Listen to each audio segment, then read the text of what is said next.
زابل کې د سیلابونو له امله 3 کسان مړه شوي. سلام، ستړي مشئ، زموږ یوټیوب چینل ته په خیر راغلاست. د لا ډېرو معلوماتو لپاره زموږ یوټیوب چینل دا سره سبسکرایب کړئ. د زابل ولایت کې لږ تر لږه 3 تنه په سیلونو او 3 ماشومان د نس ناستې په ناروغۍ مړه شوي دي.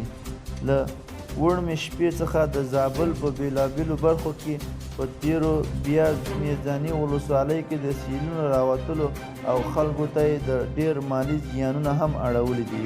په زابل کې د طالبانو د حکومت د عامې روغتیا رئیس ډاکټر عبدالحکیم حکیمي په نس ناستې 2 ماشومانو د مړینې په اړه تېره شپه ازادۍ راډیو ته ویلي.